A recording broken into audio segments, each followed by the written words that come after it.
Shri Swami Samarth Priya's life YouTube channel तुम्हा सर्वांचं मनपूर्वक स्वागत आहे। आज आपण या व्हिडिओमध्ये लक्ष्मी माता आपल्या घरामध्ये का स्थिर राहत नाही, आपल्या हातून ज्या काही नकळतपणे चुका होतात त्या आपल्या हातून चुका कोणत्या होतात, त्याचबरोबर आपल्याला उपाय कोणते करायचे आहेत, ही जी संपूर्ण माहिती आहे तीच आज आपण या व्हिडिओमध्ये पाहणार आहोत। त्यासाठी हा व्हिडिओ स्किप करू नका, संपूर्णपणे पहा, जेणेकरून तुम्हाला सर्व काही सविस्तर माहिती आहे ती मिळेल। चला तर आता आपण माहितीसाठी सुरुवात आहे ती करूया। लक्ष्मी म्हटलं की नुसता पैसा नाही, बऱ्याच गोष्टी आपल्या डोळ्यासमोर उभ्या राहतात। अष्टलक्ष्मींचा समावेश आहे तो यामध्ये होतो। या सर्व गोष्टी आपल्या घरात टिकून ठेवण्यासाठी आपण सतत प्रयत्न आहेत ते करत असतो। यासाठी आपल्याला आपल्या दररोजच्या दैनंदिन जीवनामध्ये काही चुका आहेत त्या होऊन द्यायच्या नाहीत, आपल्याला काही नियम आहेत ते पाळावे लागतील। सर्वांना नेहमी असा प्रश्न पडतो की आपण असे काय करावे ज्याने लक्ष्मी माता आपल्या घरामध्ये कायमस्वरूपी टिकून राहील। आपण कष्टही खूप करतो, त्याचबरोबर आपल्याला कामाचा मोबदलाही पुरेसा आहे तो मिळतो, पण तो येण्या अगोदरच त्याच्या जाण्याचे मार्ग आहेत हे ठरलेले असतात। अनाठाई खर्च आहे तो आपल्या हातून होतो। यासाठी आपल्याला काही नियमांचं पालन आहे ते आपल्याला करायचं आहे, काही उपायही आपल्याला करावे लागणार आहेत। तर ते उपाय आणि नियम आहेत ते काय आहेत ते याचीच माहिती आता पाहूया। प्रथम आपण नियम आपल्याला कोणते पाळावे लागणार आहेत आपल्या घरामध्ये याची माहिती आहे ते आपण घेऊया। पहिला नियम, आपण जे स्वयंपाकघरामध्ये मीठ वापरतो ते कधीही आपल्याला संपू द्यायचं नाही, संपण्या अगोदरच आहे ते आपल्याला आणून ठेवायचं आहे। मीठ हे लक्ष्मीकारक आहे, लक्ष्मी व मिठाचा जवळचा संबंध आहे। मीठ हे समुद्रापासून तयार होते व लक्ष्मी माता ही समुद्रकन्या आहे। लक्ष्मी पूजनामध्ये आपण मिठाची पूजा आहे ती करतो। मीठ हे आपण नेहमी घरामध्ये ठेवताना काचेच्या भरणीमध्ये आहे ते ठेवायचं आहे किंवा चिनी मातीच्या भरणीमध्येही आपण ठेवू शकतो। ते आपण स्टीलच्या किंवा प्लॅस्टिकच्या भरणीमध्ये आहे ते ठेवू नये। जर ठेवलं तर आपल्या घरामध्ये वास्तुदोष आहे तो तयार होतो। याने चंद्र व शनीचे मिलन आहे ते होतं आणि यामुळे घरामध्ये त्रास होतो, दुःख व आजारपण आहे ते वाढतं। ते कधीही सांडू नये, पण आपल्या हातून कधी सांडलं तर आपल्या पायदळी ते कधी तुडवू नये। ते आपण लगेच आहे ते उचलायचं आहे आणि ते आपल्याला कचऱ्यामध्ये आहे ते टाकायचं नाही, तर ते आपल्याला पाण्यामध्ये आहे ते टाकायचं आहे, कारण ते पाण्यामध्ये विरघळतं, त्यामुळे आपण ते पाण्यामध्ये आहे ते टाकायचं असतं आणि ते लक्ष्मीकारक असल्यामुळे ते आपल्याला कचऱ्यामध्ये टाकायचं नसतं। दुसरा नियम हा आहे की आपल्या घरातील झाडू हे लक्ष्मीचं प्रतीक आहे ते मानलं जातं। त्याची पूजा लक्ष्मी पूजनाला आपण नवीन झाडू आहे किंवा केरसुनी किंवा सरई असं म्हटलं जातं, ते आपण आणून आपल्या घरामध्ये त्याची पूजा आहे ती केली जाते। घरामध्ये तो कोणाच्याही नजरेस पडू नये अशा पद्धतीने आहे तो आपल्याला ठेवायचा असतो। ठेवताना आपण तो पूर्व पश्चिम असा ठेवावा, दक्षिण उत्तर आहे तो असा कधीही ठेवू नये। घरातील झाडू आहे ते आपल्याला सकाळी व संध्याकाळी प्रदोष काळाच्या अगोदर आहे ते संपूर्ण काढून घ्यायचं आहे। संध्याकाळी कधी कोणाला पैसेही देऊ नये, मीठही देऊ नये, कारण या काळात माता लक्ष्मी आहे ती घरात येण्याची वेळ असते। तसेच पौर्णिमा, अमावस्या या दिवशीही आपल्याला कोणाला पैसे आहेत हे द्यायचे नाहीत। हा नियम आहे तो आपल्याला पाळायचा आहे।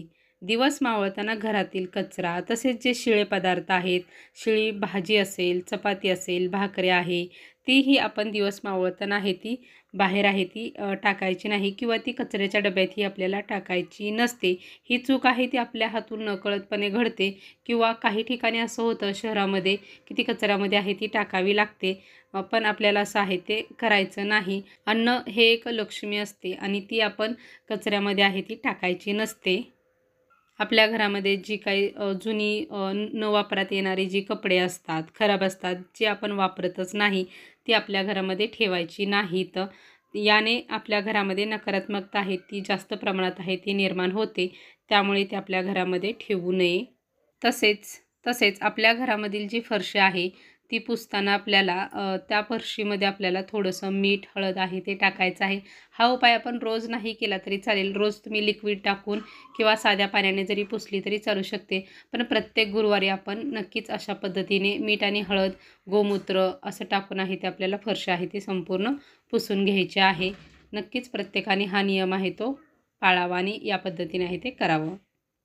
आता हे सर्व झाले नियम आपल्याला कोणते पाळायचे होते ते।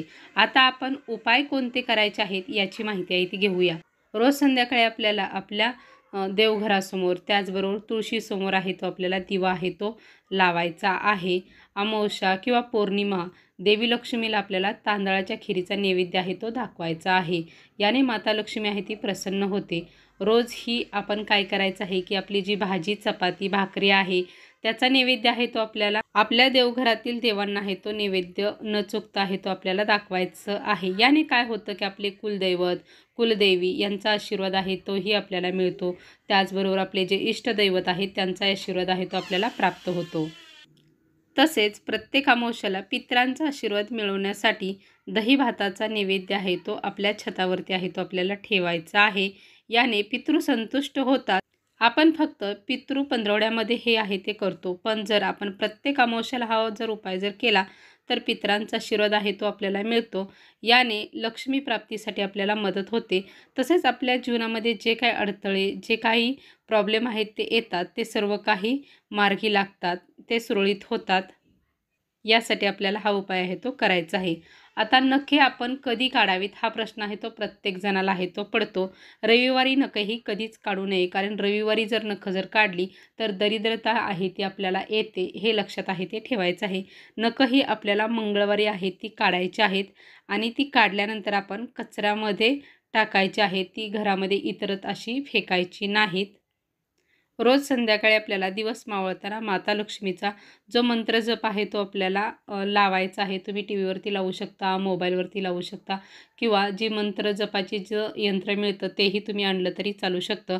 अशा पद्धतीने आपल्याला आपल्या घरामध्ये आहे तो लावायचा आहे. तसेच प्रत्येक मंगळवार व शुक्रवारी श्रीयंत्र आपल्याकडे जर असेल तर श्रीयंत्रावरती, नसेल तर आपल्या कुलदेवीची मूर्ती किंवा लक्ष्मीची जरी मूर्ती असेल तर त्यावरती आपल्याला श्रीसूक्त कमीत कमी 3 वेळा म्हणून शेवटी आपल्याला फलश्रुती म्हणून कुंकुमार्चना आहे ते करायचं आहे.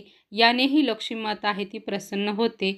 माता लक्ष्मीचे आसन हे श्रीयंत्र असल्याने ही सेवा आहे ती आपण श्रीयंत्रावरती आहे ती नक्कीच आहे ती करावी. माता लक्ष्मी व भगवान विष्णू यांचा आशीर्वाद आहे तो आपल्याला प्राप्त होतो. यासाठी ही सेवा आहे ती तुम्ही नित्यनेमाने आहे ती चालू करा. नक्कीच तुमच्या घरामध्ये लक्ष्मी माता आहे ती स्थिर राहील आणि ती टिकूनही राहील. अशा प्रकारे जे छोटे छोटे जे उपाय आहेत आणि जे नियम आहेत याचं जर पालन जर केलं तर माता लक्ष्मी आहे ते आपल्या घरामध्ये हळूहळू आहे ती स्थिर व्हायला नक्कीच मदत होईल. श्री स्वामी समर्थ.